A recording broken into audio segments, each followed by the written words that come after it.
Today we are working on angles of elevation and depression. So as you'll see from the first picture, an angle of elevation looks up from a horizontal line of sight. You always have a horizontal line and it's looking up from that line. So angles of elevation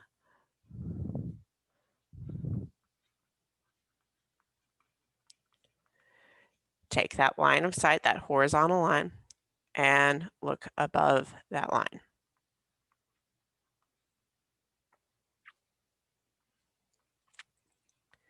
An angle of depression, again, still has a horizontal line of sight, and that again is a dotted line, and we're looking down from that line. So we're looking below it. Now you'll remember that we have parallel lines here. They're horizontal. And because we have parallel lines here and we have a transversal, we have alternate interior angles. And remember that alternate interior angles are congruent. What I mean when I say this is that our angle of elevation and our angle of depression are congruent to each other because they are alternate interior angles.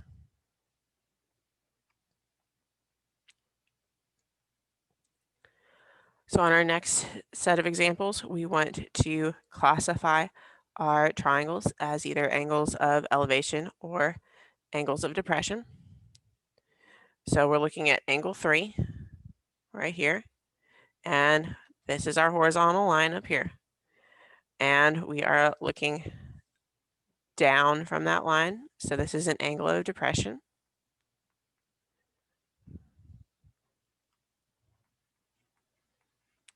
And yes, I need the whole word spelled out. Then on the next one, we're looking for angle 6. Angle 6 is this angle. So down here, this is our horizontal line. And we are looking up from that horizontal line. That means this is an angle of elevation.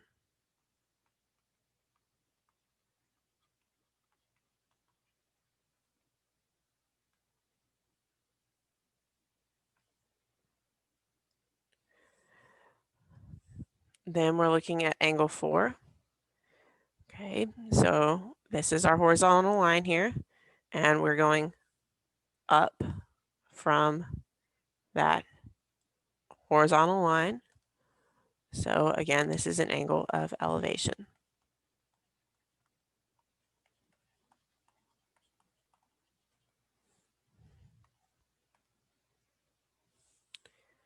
And then lastly, we're looking at angle 5. So angle 5, this is our horizontal line of sight, and we are looking down to get our angle. So this is an angle of depression.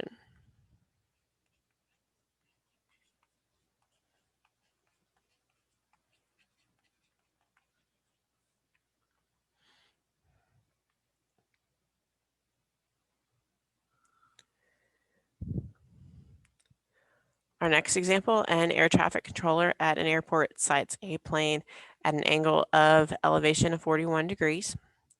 The pilot reports the plane's altitude is 4,000 feet. What is the horizontal distance between the plane and the airport? Round to the nearest foot. So this one, the picture's already drawn for you. We have our angle of elevation marked in here. We have our altitude already marked. And we have what we're looking for, our horizontal distance from the airport to the plane. So we need to label our triangles like we've been labeling our triangles.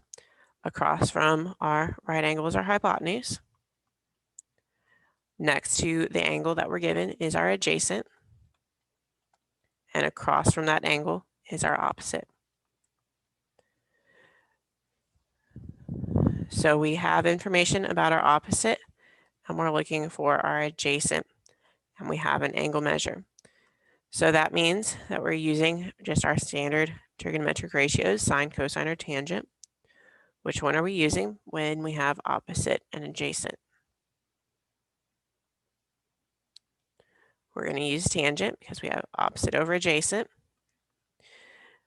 So we're going to take tangent of 41 degrees over 1, because remember your trigonometric ratio goes over 1, equals our opposite, which is 4,000 feet, over our adjacent, which is x.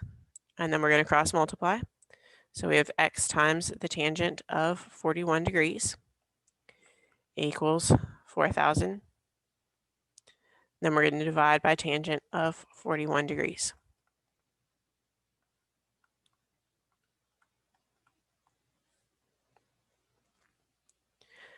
So now we can put 4,000 over tangent of 41 degrees into our calculators. Make sure that your calculator is in degree mode. So to check that on an Inspire, go to your home screen, go to settings, that's number 5. Go to document settings, that's number 2. And double check that this angle says degree and make it your default. So now we're going to type in what we had, 4,000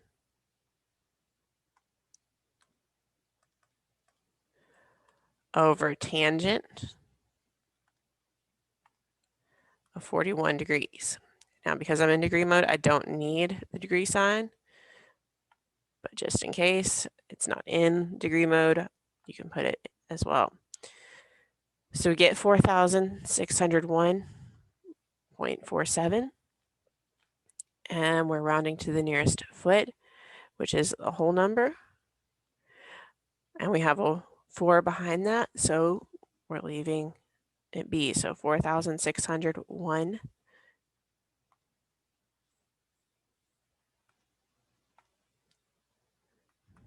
feet.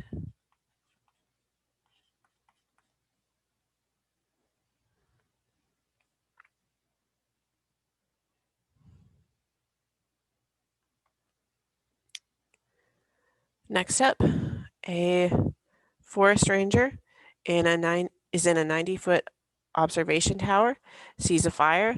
The angle of depression to the fire is 7 degrees. What is the horizontal distance between the tower and the fire? Okay, so we are going to take our figure here. We know our angle of depression, and because we know this angle of depression, we also know our angle of elevation is also 7 degrees. So now we can label our triangle. TF is our hypotenuse. X is our adjacent because it's next to our angle that's actually in our triangle. So I can't use this up here because it's not in the triangle. And that means 90 is our opposite. So again, we have opposite and adjacent, and we're going to use tangent. And tangent of 7 degrees, again, over 1 equals our opposite, which is 90, over our adjacent, which is x. Then we're going to cross multiply. X times tangent of 7 degrees equals 90. Divide by tangent of 7 degrees. So we have x equaling 90 over tangent of 7 degrees. So we can take and put that in our calculator.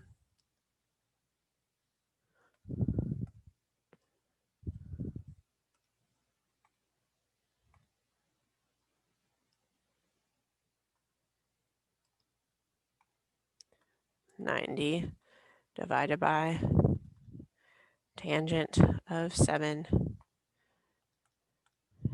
degrees. And again, we're rounding to the nearest foot, so that means a whole number.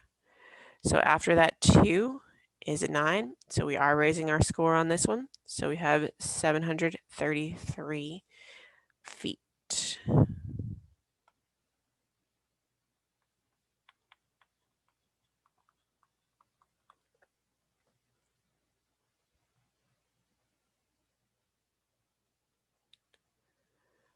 Okay, next up we've got review. So we're going to write each trigonometric ratio as a fraction and as a decimal, rounded to the nearest hundredth. So first off, we have cosine. Remember, cosine is adjacent over hypotenuse. And we need a label from angle B. So from angle B, hypotenuse is 13. Our adjacent for angle B is 5, and our opposite for angle B is 12. So remember to label for which angle you're doing. So adjacent is 5 over our hypotenuse, which is 13. And then we want to take and get that as a decimal. So 5/13 and to the hundredths place. So after the 8 is a 4. So we're leaving it B. So we have 0.38, 0.38. Then we're going to take the tangent of angle A. So tangent, remember, is opposite over adjacent, but we need to label from angle A. So adjacent to angle A is 12. Opposite angle A is 5. So our opposite for angle A is 5 over our adjacent, which is 12. And again, we're going to take that to our calculator. 5 divided by 12, we want it as a decimal. And again, rounding to the hundredths place, we have a 6 after the hundredths place, so we're raising our score, so we get 0.42.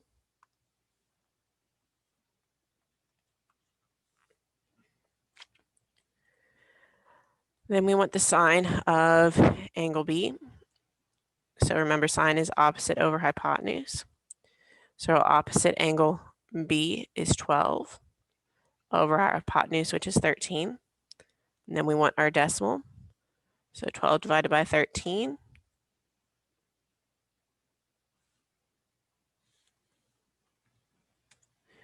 And that gets us 0.92 because after that 2 is a 3.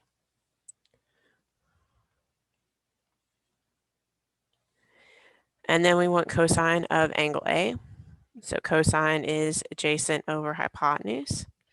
And adjacent to angle A is 12 over our hypotenuse, which is 13. So you'll notice that's the same fraction we already had here. So that is also 0.92.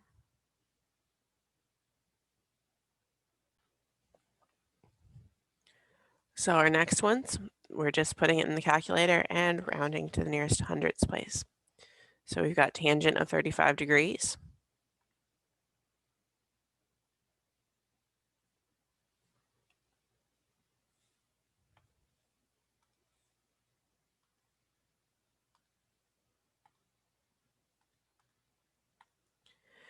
And when we round to the hundredths place, that is 0.70. Yes, you need the hundredths place because it asked for the hundredths place. Then we're looking at sine of 14 degrees. And when we round to the hundredths place, we have 0.24.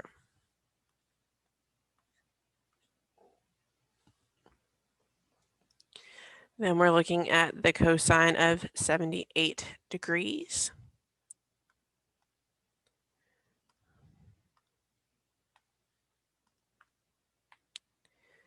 And when we round to the hundredths place, we get 0.21.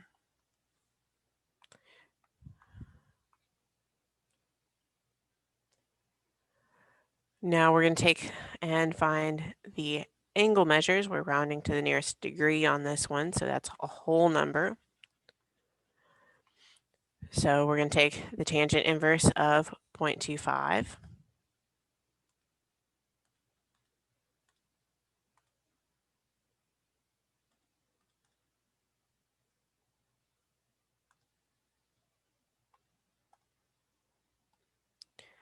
And we're rounding to the nearest whole number, so that is 14 degrees.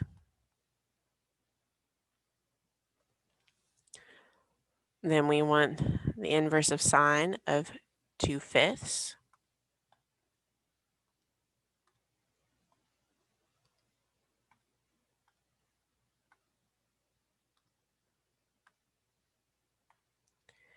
And when we round it to the nearest whole number, we get 24 degrees.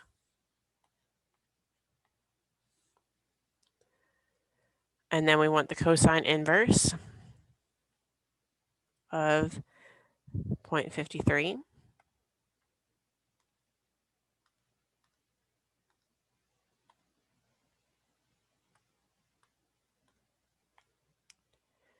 And when we round to the nearest whole number, that is 58 degrees.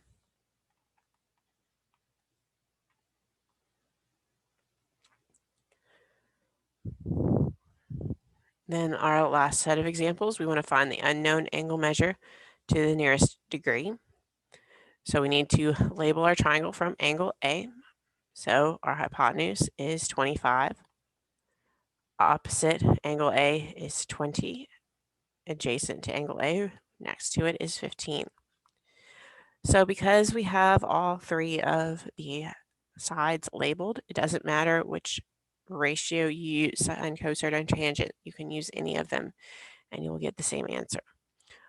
Me personally, I'm going to use sine because that's the first one on the calculator, and sine is opposite over hypotenuse. So I'm going to take the sine inverse because we're finding an angle of our opposite, which is 20 over 25.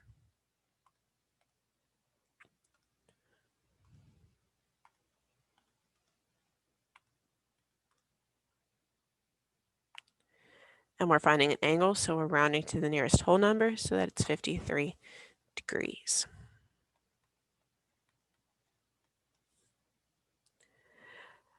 Now we've found angle A, so that means that we can take and add 90 and 53 together and then subtract what we got, 143 from 180, and that gets us 37 degrees for the measure of angle C.